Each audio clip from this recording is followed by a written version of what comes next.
Bab 1031. Nama, penguasa dunia, aku menjadi penguasa gurun sejak awal penulis, ikan mas meniup gelembung. Plus mematikan mengatur ulang, Richard menatap kota yang ramai melalui jendela kaca transparan dari lantai hingga langit-langit. Dia memikirkan beberapa detail dari diskusi tadi. Dia tidak mengatakan apapun. Suasana hening sejenak. Windsor tampaknya telah memikirkan sesuatu, dan suaranya yang lembut memecah keheningan setelah waktu yang lama. Lord Richard, aku belum memberimu hadiah yang telah kusiapkan untukmu. Richard segera bersemangat dan berbalik untuk menatap Windsor dengan penuh minat. Terakhir kali, dia telah menghalangi pengejaran Dewa Ksatria dan menyelesaikan misi peringkat S. Pihak lain baru saja memberi Dark Valkyrie sebuah batu kuno. Itu tidak cukup. Hadiah macam apa yang bisa diberikan bos tingkat atas ini padanya? Dia memenuhi hatinya dengan harapan. Dia adalah karakter utama dari paket ekspansi baru dan ketua kamar dagang bunga ekor Phoenix. Dia adalah wanita kaya yang memang pantas. Windsor tidak ragu-ragu. Dia perlahan berdiri dan mengulurkan tangan kanannya yang cantik di bawah tatapan Richard. Tekanan yang mengerikan melonjak keluar dari tubuhnya. Seolah-olah puluhan ribu gunung telah runtuh dan ribuan sungai mengalir. Udara di sekitarnya tiba-tiba membeku. Dunia menjadi gelap gulita, dan seseorang pasti telah menghapus cahaya yang bersinar melalui jendela kaca. Richard melihat Crimson Moon dalam bayangan diam-diam terbit dan melayang di belakang Windsor. Seseorang pasti telah menghentikan segalanya ketika Crimson Moon muncul. Itu menjadi sunyi. Windsor adalah satu-satunya orang dalam pandangannya. Dia telah menjadi satu-satunya di dunia. Richard tanpa sadar duduk tegak dan menatapnya. Dia memenuhi hatinya dengan antisipasi. Windsor membuka tangan kanannya perlahan. Telapak tangannya menghadap ke atas. Energi tak terbatas melonjak ke telapak tangannya di saat berikutnya. Gumpalan pasir kuning diam-diam muncul setelah beberapa napas. Butiran pasir kecil dengan cepat terbang. Mereka menumpuk menjadi bukit mini dalam sekejap. Richard tidak bisa mengalihkan pandangannya dari bukit pasir itu. Keinginan yang kuat muncul di hatinya. Kegembiraan, kegelisahan, dan emosi yang tak terhitung jumlahnya menelan hatinya. Kekuatan pasir kuning berputar tanpa sadar dan mengalir keluar dari tubuhnya seperti air. Itu bergerak menuju bukit mini di telapak tangan Windsor dengan riak-riak yang jernih. Suara lembut Windsor terdengar. Tuan, ini adalah bagian dari otoritas gurun. Aku membunuh 3 dewa dari sistem Dewa Gurun dan membawa mereka pergi. Dewa Gurun bersembunyi di luar kehampaan yang tak berujung. Aku tidak menemukan jejaknya, namun, bagian otoritas ini tepat untukmu. Terlalu banyak mungkin tidak cukup. Pasir, otoritas gurun. Dia membunuh 3 dewa dari sistem Dewa Gurun dan membawa mereka pergi. Richard menatap mata Windsor yang tersenyum. Jantungnya berdebar kencang. Itu bukan sesuatu yang bisa dia dapatkan dalam waktu singkat. Windsor juga membayar harganya untuknya sementara Richard diam-diam menyiapkan rencana untuknya. Dia menarik napas dalam-dalam. Dia dengan paksa menenangkan emosi yang bergejolak di dalam hatinya. Otoritas gurun membentuk kekuatan pasir kuning yang meluap dan perlahan-lahan melilit bukit pasir mini itu. Kenyamanan yang tak tertandingi itu bagaikan klimaks yang ekstrim. Itu hampir membuatnya mengerang. Setiap sel dalam tubuhnya bersorak. Kekuatan pasir kuning dalam tubuhnya melonjak dengan cepat. Gundukan pasir mini itu perlahan berubah kembali menjadi pasir. Itu menarik kekuatan pasir kuning itu ke dalam tubuh Richard. Richard perlahan menutup matanya. Dia merasakan segalanya. Sebuah pemandangan tiba-tiba muncul dalam benaknya selama kebingungannya. Pasir kuning yang memenuhi langit terhampar datar di bawah terik matahari. Gurun tak berujung terhubung ke ujung cakrawala. Matahari dan bulan bergerak. Itu menghancurkan bintang-bintang. Gurun tetaplah gurun. Angin menderu, dan hujan turun deras. Gurun itu seperti biasa. Berlalunya waktu dan perubahan semua hal tidak dapat meninggalkan jejak di gurun itu. Gurun itu tampaknya telah menjadi abadi. Richard dengan hati-hati memahami semua ini. Dia memiliki persepsi yang lebih dalam tentang gurun itu. Akulah gurun itu, dan aku akan abadi. Angin dan embun beku tidak dapat meninggalkan jejak, dan waktu tidak dapat mengukir bekas luka. Dia tidak tahu berapa lama waktu telah berlalu. Mungkin sudah semenit atau setengah abad. Aliran abadi gurun perlahan memudar di bawah erosi waktu. Ding gelombang Anda telah berhasil memperoleh Yellow Sand Authority, 15%. Anda telah memperoleh keterampilan unik Yellow Sand Body. Yellow Sand Body spesial pasir kuning dapat mentransfer kerusakan ke pasir kuning di dekatnya setelah aktivasi selama serangan selama 3 jam. Cooldown, 6 jam. Ding gelombang level Anda telah meningkat. Level saat ini, 18. Ding gelombang Yellow Sand Authority memiliki kekuatan yang luar biasa besar. Anda tidak dapat mengendalikannya. Yellow Sand Authority telah tertidur lelap. Anda dapat mengaktifkannya kembali setelah Anda menerobos ke transendensi. Serangkaian pemberitahuan sistem membangunkan Richard. Dia berbalik dan melihat sekelilingnya. Udara telah lama kembali normal. Windsor sudah duduk kembali di sofa dan menyeruput teh hangat. Crimson Moon yang terbit telah menghilang tanpa jejak. Richard menghela napas panjang. Dia kembali duduk. Windsor menatap Richard. Napasnya sudah stabil, dan kekaguman di matanya semakin kuat. Kau menguasainya hanya dalam 3 jam, meskipun itu hanya sebagian kecil dari otoritas gurun. Lord Richard, kau benar-benar mengejutkan. Richard menggelengkan kepalanya. Kekuatan otoritas terlalu besar. Aku hanya memperoleh sebagian kecilnya. Mungkin aku harus mencapai tingkat transenden sebelum aku bisa mengendalikannya. Kekuatan otoritas adalah kekuatan hukum yang mengatur dunia. Akan sesulit naik ke surga untuk mengendalikan kekuatan ini sebelum mencapai level transenden jika bukan karena kekuatan pasir kuning. Namun, meskipun begitu, panennya kali ini sudah cukup berlebihan. Dia menjadi tenang. Dia membuka panel atributnya. Levelnya telah naik dari level 17 ke level 18. Dia bisa menyentuh transendensi jika dia melangkah maju.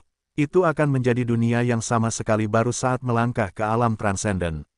Keterampilan yang baru diperoleh juga merupakan monster. Itu adalah tubuh pasir kuning.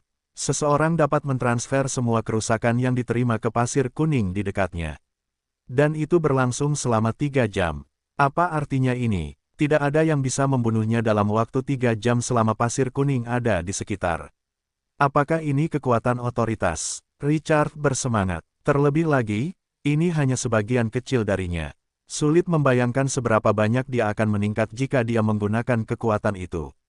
Tidak mengherankan bahwa para dewa begitu tidak dapat dicapai. Bahkan legenda seperti semut di hadapan para dewa ketika seseorang mengumpulkan kekuatan ini. Richard sedang dalam suasana hati yang baik. Dia menatap Windsor dalam-dalam. Hadiah untuk misi ini sangat besar. Mungkin bukan hanya karena misi tingkat S.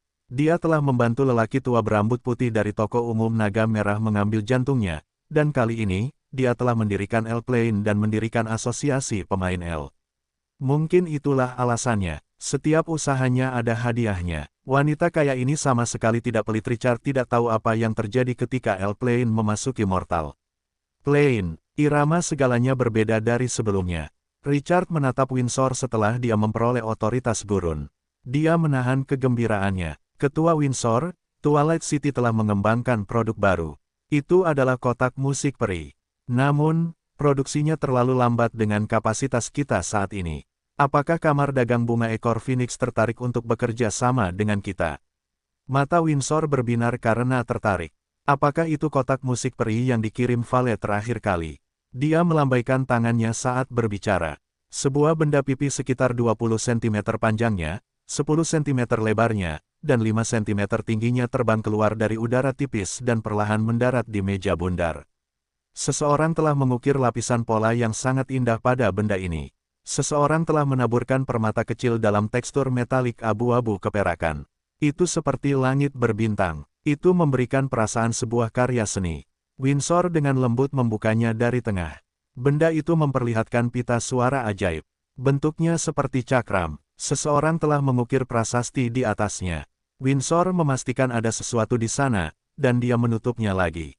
Kaca. Dia dengan lembut menekan bagian tengah dari 3 tombol di bagian depan. Dia mengklik tombol itu. Kekuatan sihir beredar di kotak musik itu. Kemudian, sebuah lagu yang merdu dan jernih terdengar perlahan. Bisikan para peri malam, ditambah dengan instrumen unik dari dunia bawah, membuat orang-orang terdiam tanpa alasan. Windsor berkata dengan sedikit emosi. Ini adalah harta karun sejati yang tidak sanggup kulepaskan. Dia menatap Richard dengan mata berbinar. Aku masih sedikit terkejut bahwa benda itu bisa begitu terperinci sehingga bahkan dapat memisahkan pemutaran dari perangkat penyimpanan, meskipun kotak musik 11 bukanlah barang langka. Richard mengangkat bahu. Masih ada miliaran orang yang tahu tentang ini. Para pemain bahkan menciptakan versi ajaib internet dengan cukup waktu. Namun, titik masuknya sangat bagus. Penelitian dan pengembangan benda ini mudah. Pasarnya luas, dan keuntungannya sangat besar. Namun, seseorang tidak boleh hanya mengandalkan Twilight City untuk produksi. Richard tidak akan cepat jika sebelumnya. Masih banyak waktu baginya untuk berkembang perlahan. Namun, sekarang, Richard mengetahui dari Windsor bahwa hanya dalam beberapa bulan, para dewa telah melucuti semua otoritas pasukan militer mereka dan kembali ke alam fana. Waktu tidak memungkinkannya untuk berkembang perlahan. Sumber daya yang dikendalikan oleh Kamar Dagang Bunga Ekor Phoenix tidak dapat dibandingkan dengan Twilight City. Mereka hanya berhasil dalam setahun. Richard memiliki harapan besar untuk kotak musik peri. Dia bisa mendapatkan sumber daya dengan kecepatan tercepat selama Windsor menerima proposal tersebut. Twilight City akan menyediakan teknologinya, termasuk rencana produksi dan penjualan berikutnya, serta pemeliharaan dan pembaruan teknis. Kamar Dagang Bunga Ekor Phoenix akan mengambil alih produksi dan penjualan yang paling vital. Kita akan membagi keuntungannya 50-50. Bagaimana? Windsor memahami tatapan Richard. Dia perlahan menggelengkan kepalanya. Tidak, 60-40, kata Richard sambil mengerutkan kening. 60 untukmu, 40 untuk Kamar Dagang Bunga Ekor Phoenix. Kamu mengembangkan produk ini, kamu bisa mencapai kesuksesan besar bahkan tanpa Kamar Dagang Bunga Ekor Phoenix. Aku percaya kemampuanmu. Kamu telah memanfaatkan ini. Richard menatap sosok montok mewah di hadapannya. Dia menatapnya lagi. Dia mengangguk tanpa ragu. Baiklah, kalau begitu kita sudah sepakat. Aku akan segera mengirim teknologi produksi kotak musik peri ke Kamar Dagang Bunga Ekor Phoenix. Ada juga cetak biru, untuk mesin produksi otomatis di kota benteng. Richard bergerak seolah-olah dia secara aktif melihat investasi modal Ventura. Kelemahannya adalah dia harus membayar sebagian dari keuntungan, tetapi keuntungannya adalah dia bisa tumbuh dan menempati pasar secepat mungkin. Manfaat akhir akan lebih besar daripada perkembangannya yang lambat. Richard dalam suasana hati yang lebih baik dengan kerja sama Windsor. Para Night Elf terus bernyanyi. Kemarin, aku melakukan percakapan mendalam dengan Pangeran Ketiga Kekaisaran Gereja Suci, Luz. Para eselon Kekaisaran Gereja Suci, terutama Raja, tidak ramah padaku. Jadi, aku memutuskan untuk mendukung Pangeran Ketiga dalam naik tahta. Semua orang akan tahu kota Solan akan mendukung Pangeran Ketiga ketika dia kembali. Presiden Windsor, aku harap Anda dapat mendorong Pangeran Ketiga jika Kamar Dagang Bunga Ekor Phoenix memiliki jaringan koneksi di eselon atas Kekaisaran Gereja Suci. Orang kaya memiliki cara bermain mereka sendiri. Richard tidak dapat membawa sekelompok kecil orang ke ibu kota untuk mendukung Pangeran Ketiga dengan pengaruhnya saat ini. Misi tingkat S untuk membalas dendam Pangeran Ketiga ini tidak memiliki batasan tentang cara menyelesaikannya. Dia dapat mengatur operasinya dengan bebas. Windsor berkata dengan penuh minat. Sepertinya Lord Richard punya rencana lain. Dia mengambil teh panas di atas meja dan menyeruputnya perlahan sambil berbicara. Dia meletakkannya lagi dan bermain-main dengan rasanya. Kamar Dagang Bunga Ekor Phoenix telah ada selama ratusan tahun, jadi tentu saja kami memiliki koneksi. Bukan hanya koneksi Kamar Dagang Bunga Ekor Phoenix. Aku bisa mendapatkan 3 dari 15 uskup agung Kekaisaran Gereja Suci untuk mendukung Pangeran Ketiga jika kau membutuhkannya. Sungguh masalah besar. Mata Richard berbinar. Uskup agung itu adalah sosok terkemuka yang memiliki kekuatan besar dan memiliki kekuatan dan tenaga yang luar biasa. Kekaisaran Gereja Suci memiliki total 15 orang.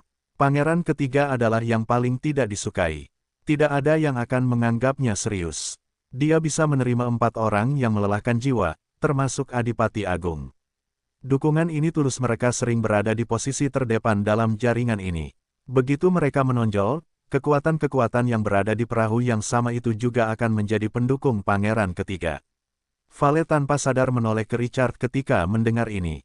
Kegembiraan memenuhi hatinya, kekhawatiran awalnya menyelimutinya. Pangeran Ketiga tidak dapat membalikkan keadaan dengan reputasinya. Namun, dia tidak menyangka bahwa pihak lain telah memperoleh dukungan dari 4 orang yang sangat penting dan menguras jiwa. Pangeran Ketiga tidak perkasa. Tentu saja, ini karena tuannya, Sir Richard. Hanya dia yang dapat meyakinkan Adipati Agung Frostwolf dan Ketua Windsor untuk mendukung Pangeran Ketiga. Mengapa kita tidak mencoba membujuk orang lain? Windsor selesai berbicara. Dia tampaknya telah memikirkan sesuatu, dan suaranya terdengar lebih dalam. Di permukaan, keluarga kerajaan Kekaisaran Gereja Suci bekerja sama dengan Sekte Matahari. Tetapi mereka secara diam-diam mempertahankan hubungan yang tidak jelas dengan dewa jahat tertentu di jurang maut. Kita harus menunggu sampai hukum kuno diaktifkan dan seseorang melucuti otoritas para dewa jika kita ingin mendukung raja baru untuk naik tahta. Tatapannya berubah serius saat dia berbicara. Kita memang perlu mengendalikan sebuah kekaisaran. Richard mengerti ketika dia mendengar ini. Windsor pasti memiliki pemikiran yang sama dengannya sebelumnya. Kalau tidak, mengapa ketiga Adipati Agung itu tiba-tiba muncul? Langit gelap ketika Richard meninggalkan kamar dagang bunga ekor Phoenix. 2 bulan terang juga diam-diam naik ke langit. Windsor berdiri di depan jendela setinggi lantai ke langit-langit dan menatap ke bawah ke kota. Bintang-bintang menerangi kota metropolitan itu. Ada pandangan yang tidak bisa dijelaskan di matanya. Apa yang kulihat di pecahan masa depan adalah bahwa kau mati. Tapi aku tidak memberitahu bagian yang kau hadapi tentangku. Era baru. Dia menghela napas panjang dan perlahan menutup matanya yang dalam. Tidak peduli apa, aku tidak akan membiarkan apapun terjadi padamu. Asteris asteris asteris asteris asteris asteris. Kereta itu melaju ke Valet Manor dan berhenti di luar aula utama. Seorang pelayan muncul dari kereta dan datang untuk melapor. Pangeran Ketiga Luz telah tiba di pagi hari ketika dia pergi. Dia telah menunggu di aula selama seharian. Richard terkekeh. Dia melangkah masuk. Vale mengikutinya. Setelah memasuki aula, dia menatap Pangeran Ketiga saat dia memasuki aula. Pangeran itu tampak sedikit kuyu. Ekspresinya samar. Pada saat ini, pihak lain masih belum tahu bahwa seseorang telah menentukan nasibnya. Seorang pangeran yang dipandang rendah oleh orang-orang dan bahkan tidak memperlakukannya sebagai manusia. Pangeran yang tertindas ini akan naik tahta di bawah tatapan kaget dan tak percaya yang tak terhitung jumlahnya. Kekaisaran Gereja Suci akan segera menyambut raja baru mereka.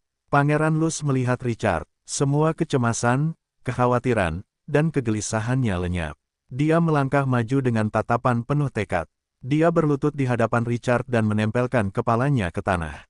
Sikapnya mengejutkan pelayan itu. Dia menyapa Richard dengan sangat rendah hati.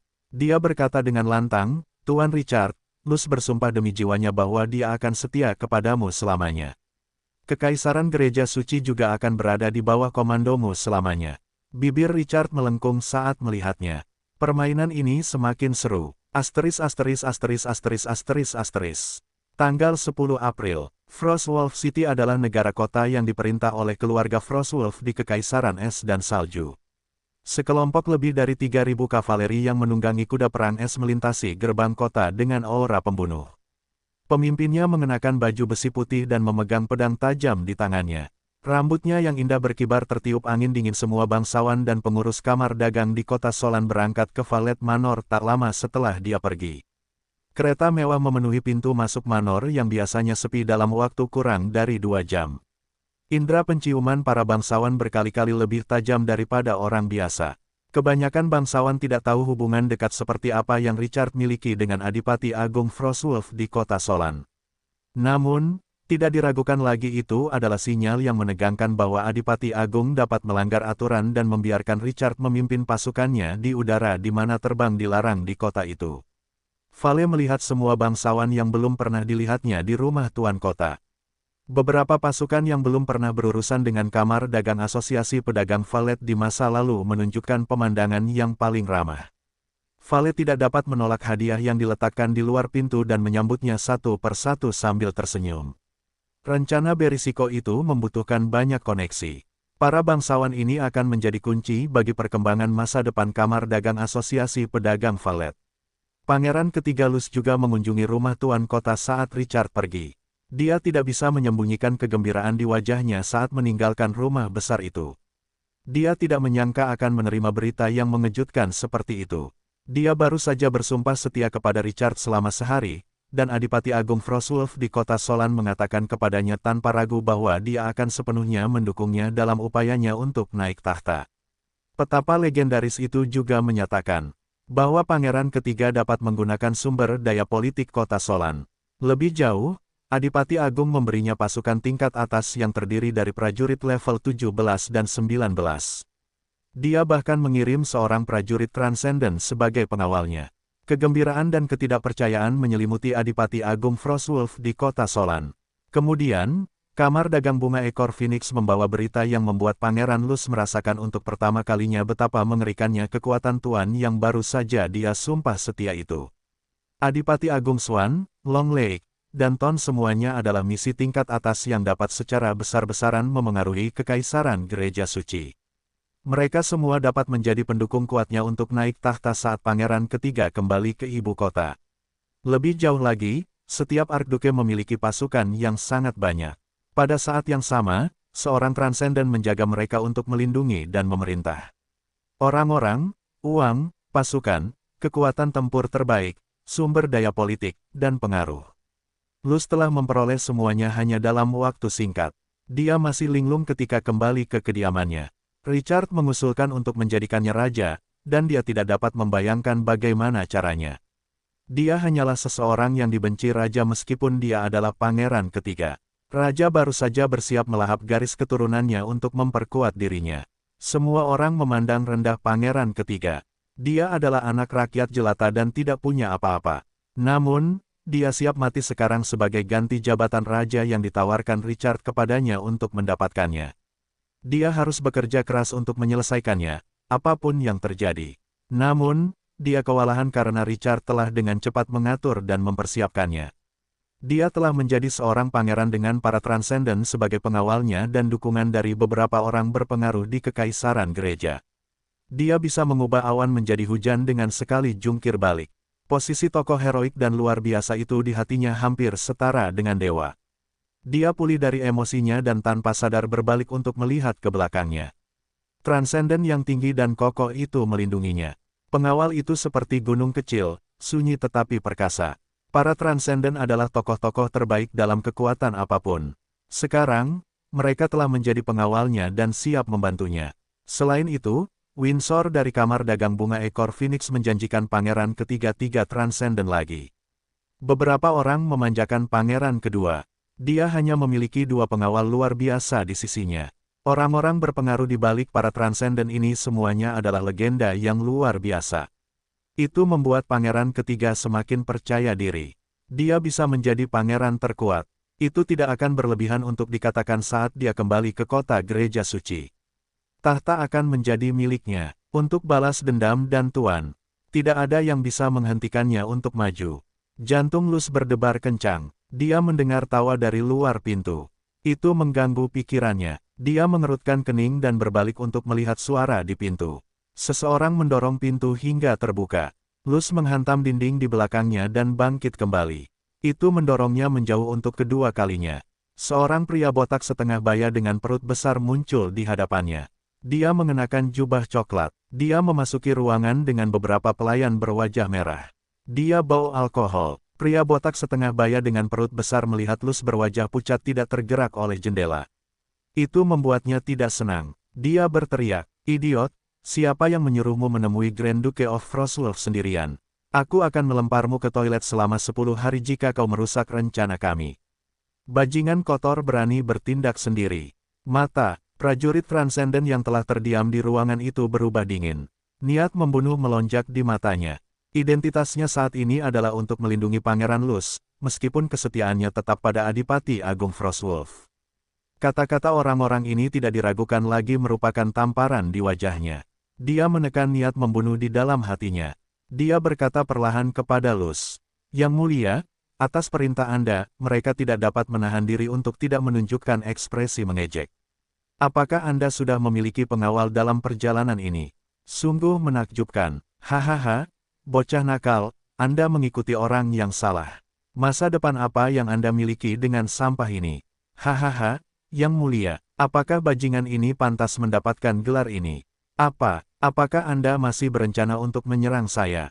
Beberapa pelayan tertawa gembira, tetapi salah satu dari mereka memiliki wajah pucat. Kedua kakinya gemetar, dan dia hampir pingsan. Dia melangkah maju dan berlutut di tanah. Dia menekan kepalanya ke tanah dan memohon dengan suara gemetar, tidak peduli apa yang dilakukan orang lain. "Yang mulia, saya tidak tahu Anda ada di sini. Saya bawahan Markis Chaos. Saya baru saja mengirim mereka kembali. Itu tidak ada hubungannya dengan mereka. Beberapa orang melihat gerakan rekan mereka. Mereka menggigil dan sedikit sadar. Yang mulia, hanya keberadaan di atas transendensi yang dapat menggunakan gelar ini. Apakah orang ini gila? Bagaimana mungkin pangeran ketiga menjadi transenden? Beberapa orang ingin menertawakannya. Mereka melihat postur pihak lain yang sangat ketakutan. Kegelisahan di hati mereka menjalar seperti tanaman merambat. Pria botak setengah baya dengan perut buncit itu menarik napas dalam-dalam dan menatap prajurit transenden itu. Tuan, saya dikirim oleh Yang Mulia Raja.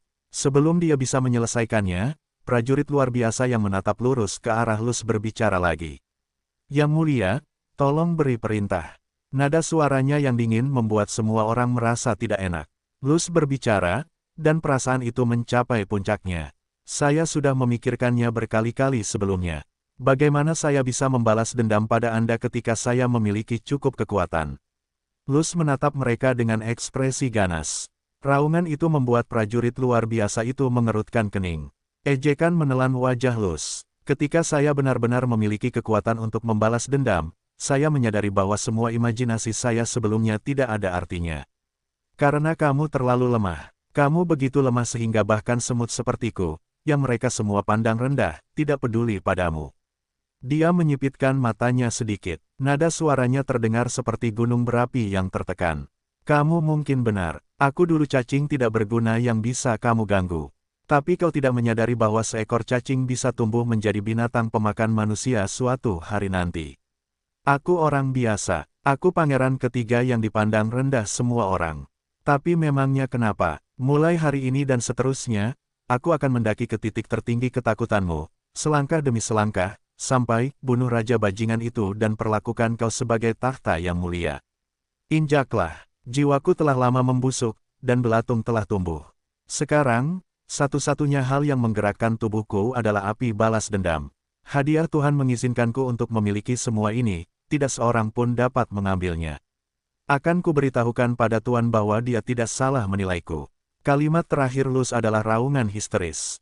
Dia melepaskan semua emosi yang telah dia tekan. Hati mereka tidak bisa tenang. Rasanya seperti seseorang telah menarik masing-masing dari surga ke jurang tak berdasar. Aku hanya akan mengatakan ini sekali. Anda hanya layak mendengar ini.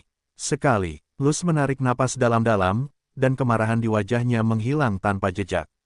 Tatapannya tidak lagi berfluktuasi. Yang mulia, eselon atas dinasti mengirim orang-orang ini. Tolong singkirkan mereka semua. Dia selesai berbicara, dan semua orang merasakan tekanan seperti gunung. Rasanya seperti gunung akan runtuh, dan tubuh prajurit yang luar biasa itu menghancurkan bumi. Pada saat ini, jiwa mereka runtuh, dan ketakutan menguasai hati mereka. Plop, mereka semua berlutut di tanah.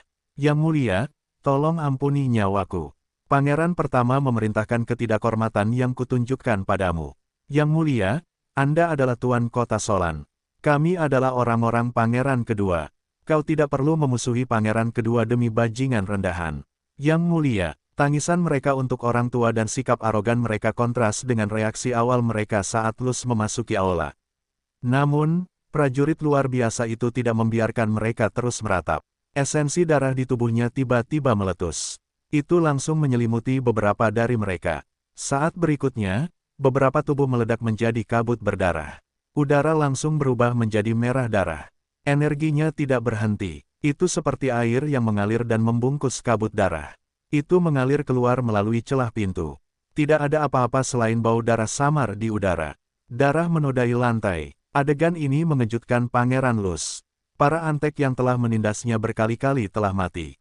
Mereka semua mati. Mereka mati dengan sangat bersih sehingga terasa seperti sedang bermimpi. Setelah waktu yang lama, Luz tiba-tiba tertawa kecil. Kemudian, tawanya berangsur-angsur menjadi lebih keras.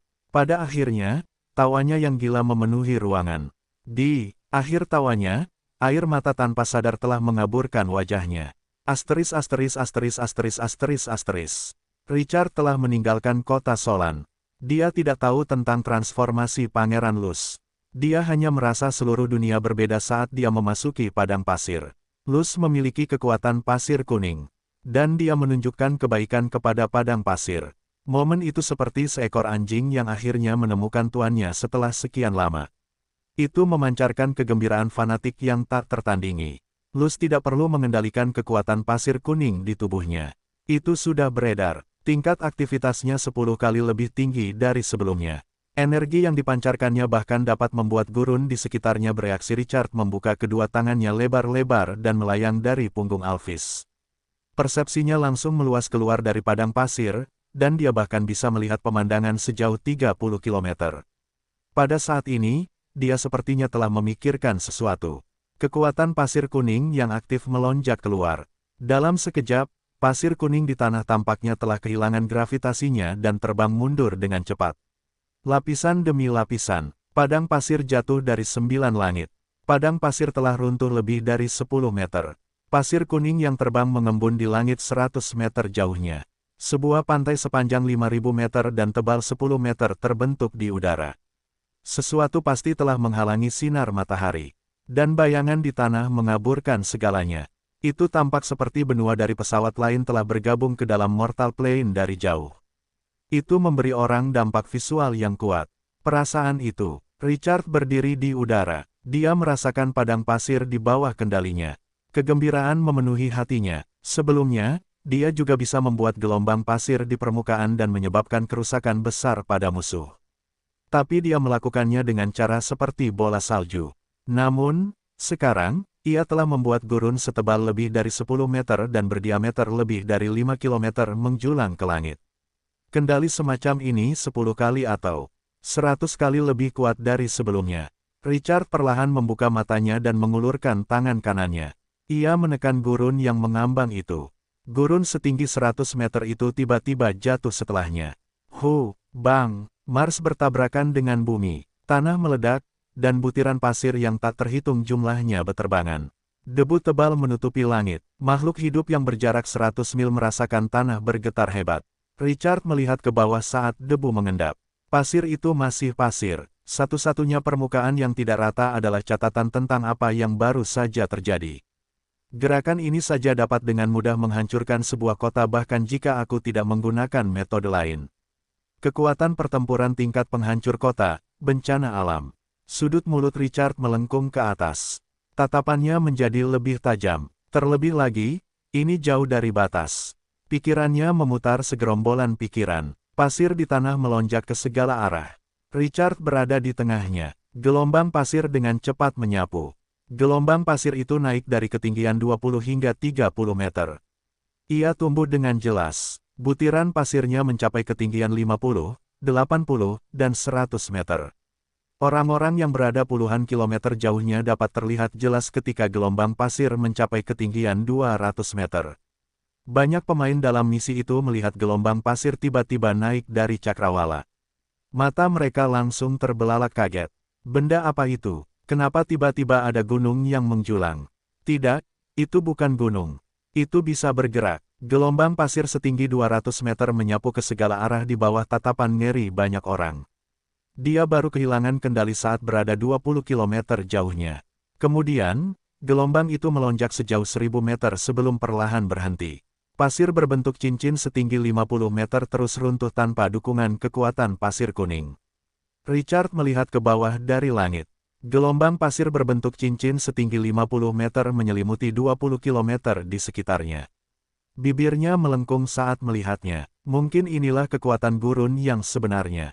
Dia memegang otoritas. Dia hanya memperoleh satu keterampilan. Itu adalah otoritas gurun yang masih tertidur. Namun, kemampuan bertarungnya di gurun telah meningkat lebih dari 10 kali lipat. Kekuatan hukum yang membentuk asal mula dunia ini luar biasa. Gurun ini akan menjadi wilayah pribadinya jika dia bisa mendapatkan semua otoritas gurun. Para dewa akan kehilangan otoritas mereka. Itulah satu-satunya penyesalan setelah seseorang mengaktifkan aturan kuno. Dia tidak mungkin memiliki kesempatan untuk mendapatkan segalanya, meskipun dia mengendalikan otoritas gurun. Dia menggelengkan kepalanya. Dia tidak lagi memikirkannya. Dia mengabaikan tanda-tanda yang tertinggal ketika dia mencoba otoritas gurun dan memerintahkan naga mayat hidup. Dia menunggangi binatang buas ini untuk berlari kencang menuju Twilight City. Menariknya, banyak pemain yang telah melihat gelombang pasir menelan dunia di kejauhan datang untuk menjelajah dengan penuh minat setelah situasi menjadi tenang. Mereka melihat gelombang pasir melingkar. Itu mengejutkan mereka semua. Mereka dapat menjamin bahwa tidak pernah ada hal seperti itu di tepi gurun sebelumnya. Mereka dengan cepat menjelajah dengan penuh semangat. Ada keributan besar dan kemungkinan besar reruntuhan kuno telah muncul. Orang tidak dapat menyembunyikan gerakan besar gelombang pasir. Itu menyebar dari 1 menjadi 10 pukulan menjadi 100. Pada akhirnya, reruntuhan kuno akan segera muncul. Itu menarik banyak pemain. Level mereka tampaknya terlalu rendah. Mereka tidak melihat sesuatu yang tidak biasa. Itu sangat disayangkan. Masalah ini secara bertahap tidak terjawab. Kemudian, beberapa pemain menemukan bahwa, meskipun badai pasir bertiup lewat, seseorang tidak dapat merusak area cincin dan masih akan mempertahankan penampilan aslinya. Waktu telah berlalu, dan gelombang pasir melingkar ini telah menjadi legenda di daerah ini. Bahkan menarik banyak pemain untuk menjelajahinya.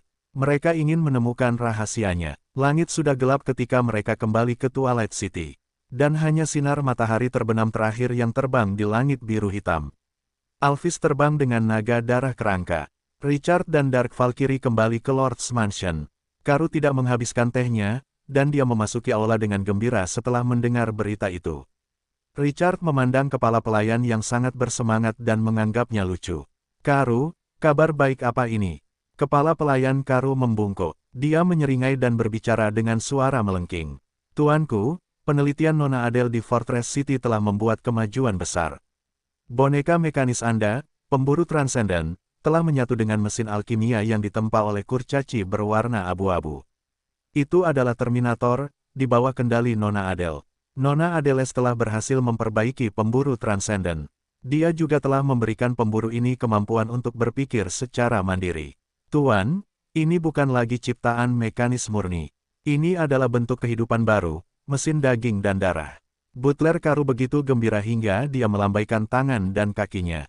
Dia membesar-besarkan emosinya. Dia menciptakan kehidupan, tuanku. Itu adalah sesuatu yang hanya bisa dilakukan oleh Dewi Penciptaan yang agung. Lagi pula, kekuatan tempur mesin daging itu sangat dahsyat. Akan sulit untuk membunuhnya. Mesin itu dapat pulih dengan cepat selama daging dan bagian mekanisnya masih utuh. Mesin itu bahkan dapat menyatu dengan kendali Nona Adele dan membiarkannya memanipulasi. Emily harus pergi ke kota benteng untuk menguji kekuatan mesin daging itu. Dia berada dalam posisi yang kurang menguntungkan. Kota Twilight akan menjadi kota raja yang tidak akan berani diserbu siapapun jika kita dapat memproduksinya secara massal. Tuanku, Butler Karu sangat cermat dengan pikirannya. Namun kegembiraan di hatinya membuatnya menjadi gila. Kata-katanya sedikit kacau. Itu menggelitik minat Richard. Adele telah menyarankan kota benteng untuk penelitian ini sebelum Richard menyerbu kerajaan El yang lebih rendah. Richard telah setuju saat itu dan memberikan mesin alkimia yang rusak parah. Itulah pemburu transenden. Beberapa bulan telah berlalu dengan cepat. Richard begitu sibuk sehingga dia tidak bisa lagi memikirkan dunia bawah tanah. Dia tidak percaya harta karun kota Twilight menghasilkan hasil secepat itu. Sikap Karu bisa menunjukkannya. Adele telah mencapai banyak hal. Aku akan pergi ke Fortress City nanti. Kirim versi cetak biru kotak musik peri terbaru ke kota Solan. Pada saat yang sama, kirim cetak biru mesin produksi otomatis yang kami kembangkan. Tuan Karu menenangkan diri dan berkata dengan serius. Tuan, kita menemukan mitra baru. Richard mengangguk. Kamar dagang bunga ekor Phoenix akan mengambil alih produksi kotak musik peri. Kota benteng akan memberi mereka dukungan teknis. Dan kami akan memberi mereka perbaikan dan pembaruan selanjutnya sesegera mungkin. Itu mengejutkan Butler Karu. Emosi menelan wajahnya. Kamar dagang bunga ekor Phoenix adalah raksasa yang dia kagumi sebelum dia bergabung dengan Twilight City. Reputasi mereka murah hati di kota Solan. Mereka terkenal di negara-negara di sekitar gurun kematian. Bagaimana mungkin kamar dagang yang dapat melintasi gurun kematian dan berbisnis dengan berbagai negara mudah dihadapi? Arus perdagangan menjadi mudah dengan Tuan Daratan Grace. Dan seseorang tidak dapat menjalankan bisnis yang menguntungkan dengan menyeberangi gurun kematian. Namun, kamar dagang bunga ekor Phoenix telah kehabisan tenaga karena perubahan dalam waktu yang singkat. Bagaimana itu bisa terjadi setelah bertahun-tahun akumulasi? Seseorang dapat meramalkan kotak musik ini akan muncul di kota-kota besar di sekitar gurun kematian dengan kecepatan ratusan kali setelah seseorang melibatkan raksasa ini dalam produksi kotak musik peri. Itu akan sepadan bahkan jika mereka harus membayar sebagian dari harganya. Tuan, bagaimana keuntungannya akan dibagikan? 60-40. Master Karu menghela napas lega dan tersenyum puas. Biaya produksi kotak musik peri tidaklah kecil. Investasinya akan lebih besar bahkan jika kita meningkatkan skalanya, kita punya 60, dan mereka punya 40. Jantung Butler Karu berdebar kencang. 60-40. Mereka akan memproduksi dan menyediakan bahan mentah, sumber daya manusia, dan berbagai bahan produksi, dan mereka hanya meminta 40%. Bisnis ini sangat hemat biaya. Bahkan Kamar Dagang Bunga Ekor Phoenix bersedia memberikan konsesi seperti itu. Tuan, strategi Anda mengagumkan. Puji Anda. Richard mengabaikan sanjungan pria itu dan melanjutkan. Eselon Kekaisaran Gereja Suci sudah mulai memiliki rencana pada kita. Saya tidak tahu berapa banyak kekuatan di Mortal Plane yang masih meneteskan air liur di L-Plane dari permukaan hingga ke dalam. Nada suaranya terdengar serius saat dia berbicara. Sampaikan perintah saya. Beritahu asosiasi pemain L untuk mentransfer 10 legiun ke Mountain Range City. Saya yakin guild-guild itu akan lebih dari senang untuk mengirim pasukan untuk melindungi hasil kemenangan mereka dalam 10 hari. Satu belum selesai menghitung, tetapi 10% pemain telah memasuki kota pegunungan, meskipun baru 10 hari. Itu lebih dari 1 miliar pemain dengan basis yang begitu luas. Satu akan menggandakan jumlah ini jika bukan karena gerbang teleportasi tidak mencakup area yang cukup. Jumlah lalu lintas yang begitu besar membawa kemakmuran yang belum pernah terjadi sebelumnya ke kota pegunungan. Serikat yang berpartisipasi juga merasakan manfaat yang melimpah. Serikat akan berbagi 70% dari pendapatan sewa dan pajak. Tidak ada yang akan berbicara omong kosong. Manfaat besar mendorong para pemain. Tidak akan menjadi masalah bagi serikat untuk hanya mengirim 10 legiun. Sistem telah memenuhi syarat mereka untuk bergabung dengan asosiasi pemain L. Siapa yang akan menyerah setelah satu memakan buah manis? Butler Karu mengangguk dan tampaknya telah memikirkan sesuatu. Dia ragu-ragu. Apakah niat jahat Kekaisaran Gereja Suci akan memengaruhi pengaturan di kota Solan? Richard melambaikan tangannya. Jangan khawatir. Kami akan melanjutkan sesuai rencana. Adipati Agung Solan akan memberi kami perlindungan. Mata Butler Karu berbinar. Kau sudah bertemu dengan Adipati Agung Frostwolf. Akan lebih baik jika hakim daerah yang mengurusnya sekarang. Kamar Dagang Valet Merchant Association tidak akan mempermasalahkan perlindungan Adipati Agung. Namun, dia masih sedikit khawatir. Tetapi apakah niat raja akan memengaruhi aspek lainnya? Ekspresi Richard tampak jenaka. Niat raja, kalau begitu, mari kita ganti raja saja. Gagasan tentang pergantian raja membingungkan Karu. Apakah Raja Kekaisaran Gereja Suci mengizinkan seseorang untuk menggantikannya? Richard segera menjawab, saya sudah memilih pangeran ketiga dari Kekaisaran Gereja Suci untuk bersaing memperebutkan tahta. Kata-kata itu semakin mengejutkan Karu. Tuan, apakah itu pangeran ketiga? Anak rakyat jelata dan dianggap sampah oleh keluarga kerajaan. Dia tidak punya sumber daya apapun. Bagaimana cara kerjanya? Kamar Dagang Asosiasi Pedagang Valet akan mengiriminya informasi. Karu, tahu sebanyak yang dia ketahui di dunia luar. Richard tersenyum. Bagaimana jika keempat pemimpin berpengaruh, termasuk Adipati Agung Frostwolf, mendukungnya? Dukungan dari 4 pemimpin berpengaruh. Jantung Tuan Karu berdebar kencang. Para pemimpin berpengaruh dari Kekaisaran Gereja Suci semuanya adalah pembangkit tenaga listrik legendaris. Dukungan dari 4 pembangkit tenaga listrik legendaris memiliki pengaruh yang sangat besar di Kekaisaran Gereja Suci. Pangeran ketiga masih bisa melakukan apapun yang dia inginkan di kota Gereja Suci bahkan jika dia tidak berguna. Karu menatap wajah Richard yang tenang. Dia merasa lebih emosional. Apakah ide ini hebat? Dia ingin mendukung raja baru sebuah kekaisaran.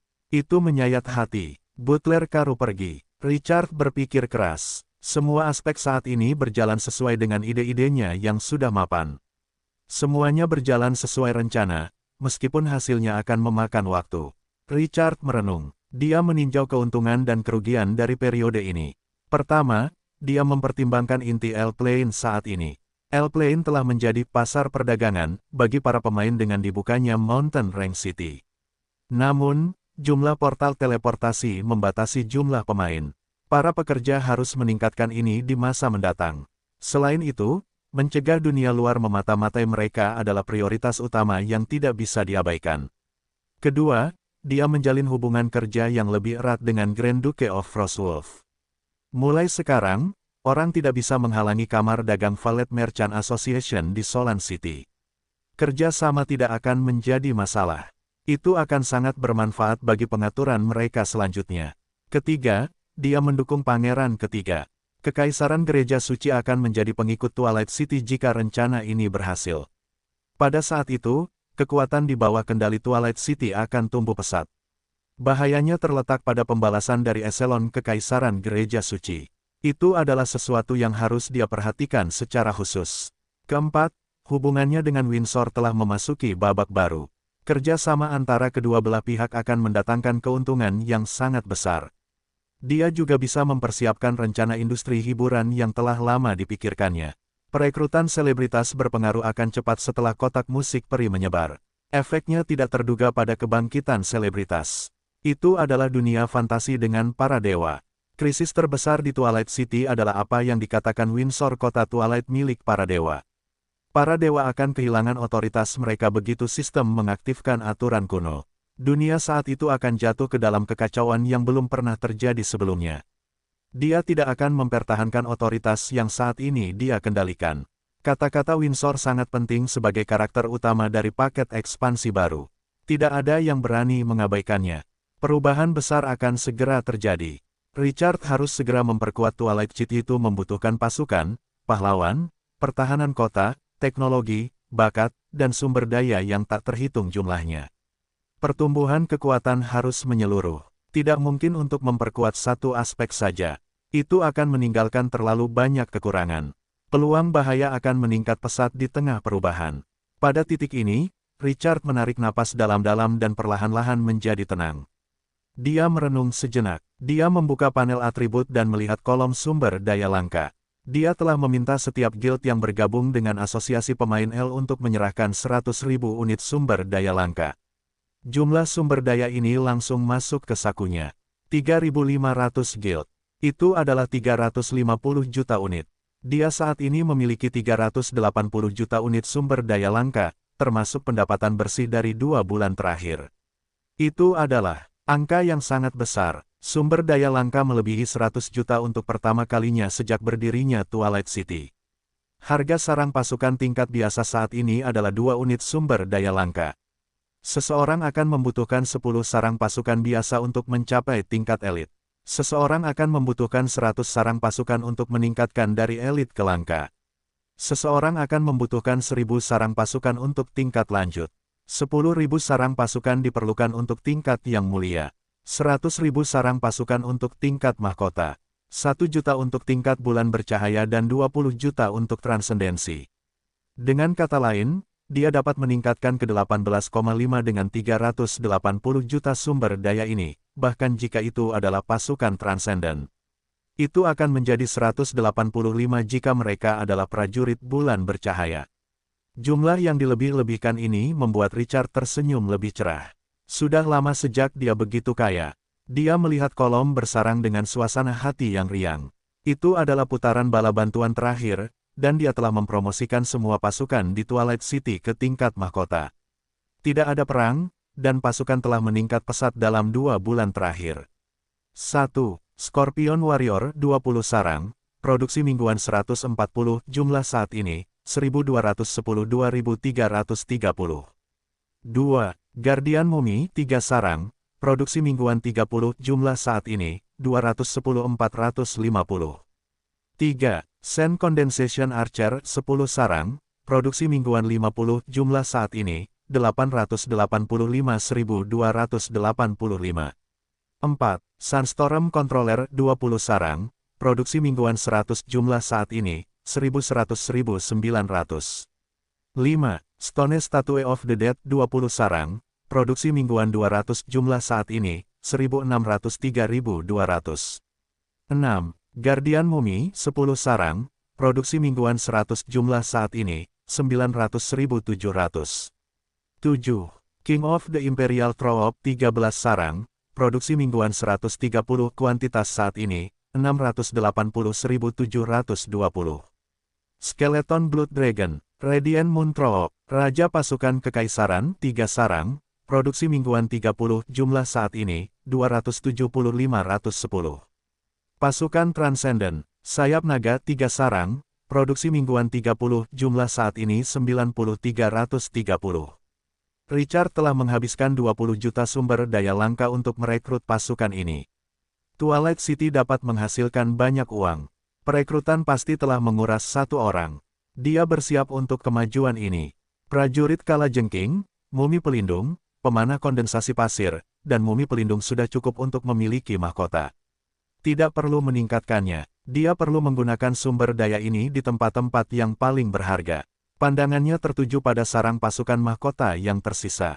Mereka adalah pengendali badai pasir, 20 sarang, patung batu orang mati, 20, dan Raja Pasukan Kekaisaran, 13. Ada 53 sarang pasukan. Kali ini, dia ingin meningkatkan semuanya ke tingkat bulan bercahaya. Richard juga telah menyiapkan sarang pasukan tambahan untuk sarang tingkat lanjut dari patung batu orang mati, 30 dari pengendali badai pasir, dan 37 dari Raja Pasukan Kekaisaran. Ada 97 dari mereka. Dia harus meningkatkan 150 sarang, termasuk 53. Richard masih sedikit bersemangat meskipun dia telah menyiapkan ini. 150 dari mereka.